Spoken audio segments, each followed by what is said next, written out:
I hate animal cruelty, and my next guest does too, and he's far more committed to it than I am.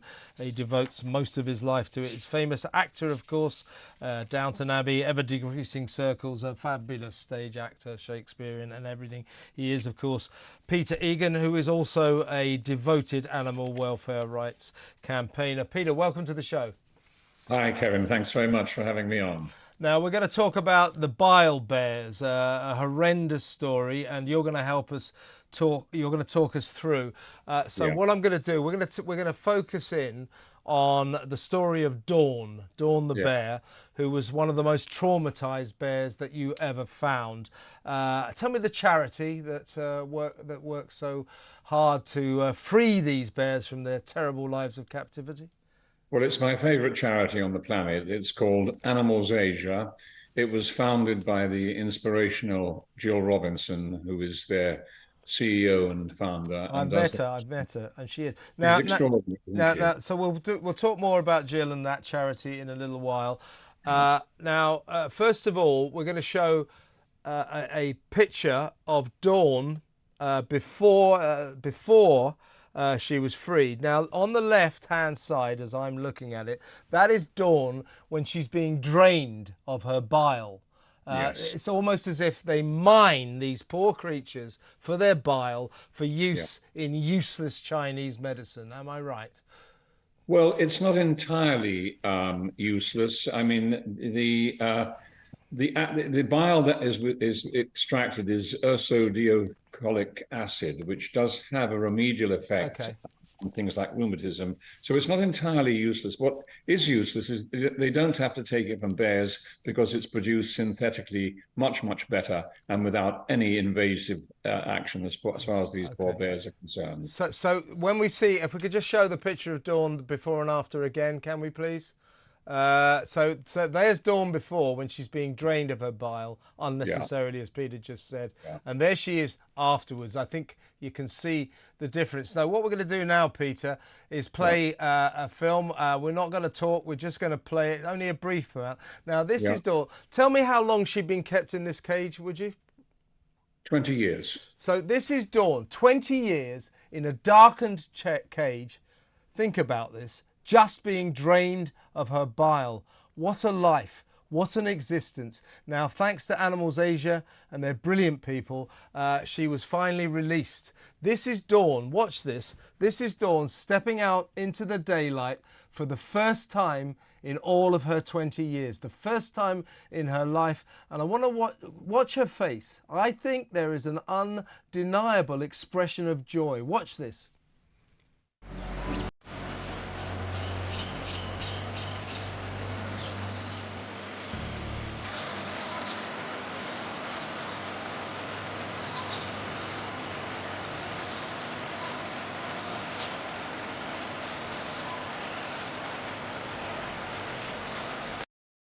And there she is meeting two other rescued bile bears. So she's also learning how to have friends for the first time in her life.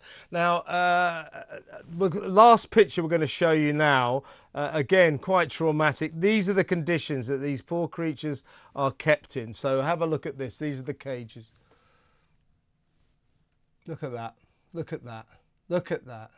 That is no way to treat a fellow creature. This is just disgraceful. It's disgraceful. So, Peter, tell us where these bears are treated so appallingly, and you know. It's in Southeast Asia. Yeah. These pictures come from Vietnam. The good news about this is that in 2026, Vietnam, the government of Vietnam, through the great work that Animals Asia have been doing, have agreed to ban bile farming forever, which is a fantastic achievement. The condition of these bears is just devastating. They have an open port to their gallbladder in which a long needle is Ah. inserted daily, and that extracts the bile from their gallbladder. It's incredibly painful. They have the most dreadful diet with no nutrition, no variety of food. They're given a terrible, terrible rice gruel every day. They're kept in the dark, as you have said. They only ever touch iron bars. They never feel the rain on their wonderful fur. And these are bears that are used to traveling up to 20 miles a day, foraging for food and a nutritious diet. And this poor bear, Dawn, she had developed a thing that they call learned helplessness, which means when she was rescued, she was curled in a ball and she would not respond to any of the carers for a long period of time because with learned helplessness, what happens is she knows that there is nothing she can do to make her life better. So that she just closes up, and she would close up and be forced to open, take the bile and close up again. And with the incredible commitment of the Animals Asia team, they worked for 30 days in quarantine, providing her with a very, very nutritious diet and with music so that there was a soothing atmosphere. A very varied diet, in fact, so varied that Jill Robinson said one day that she noticed Dawn holding in her paws a piece of sweet potato, and she was tasting it and was really enjoying it. And Jill said that Dawn looked at her as if to say, "Is this all for me?"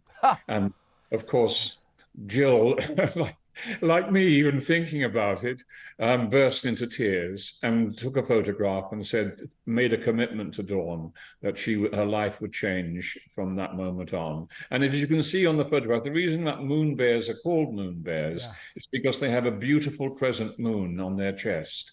And Dawn was so badly treated that her crescent moon disappeared and her skin turned to dry leather. And now the moon bear crest has come back, and so has her life.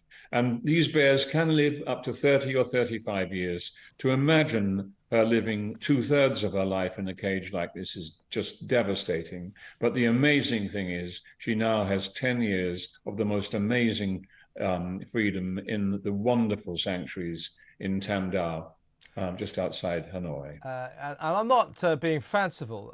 So that incredible film, by the way, perhaps you could tell people where they can watch it, because that film of Dawn goes on a lot longer because of our time restraints.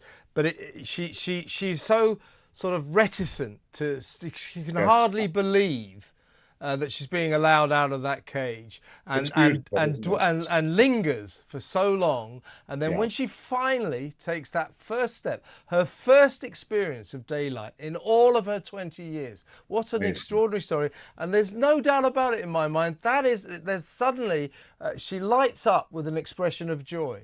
Absolutely right. Absolutely right. And she's doing what a bear should do, and that is experiencing natural elements. It is absolutely beautiful. People can check in with all of these films by following Animals Asia. They can do it by just going online and Googling Animals Asia, and all of this wonderful material will come up. And they'll be able to follow the lives of these bears, the great work that Animals Asia is doing. I first visited a sanctuary in 2012 in China, and I fell in love with bears, and I fell in love with Animals Asia. It's the most amazing charity on the planet. Its kindness, its empathy is just breathtaking. And the work they do to rehabilitate these broken bears, because they are broken bears. Yeah. Just what kind of numbers are we talking about, Peter? How many over the years, when this industry, or this vile industry, was at its height, how many bears were we talking about?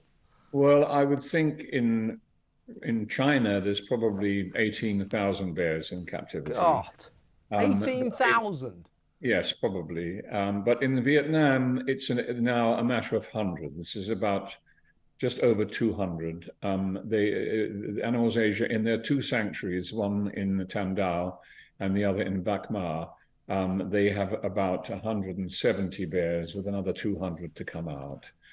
So by 2026, the deal will be done, and they will be doing everything they can to raise enough money to keep these bears in the most wonderful life of freedom and just being able to be a bear. What I love about visiting the sanctuaries is that you see bears doing the kind of things that they possibly don't do in the wild, which is they wrestle with each other, they play with each other.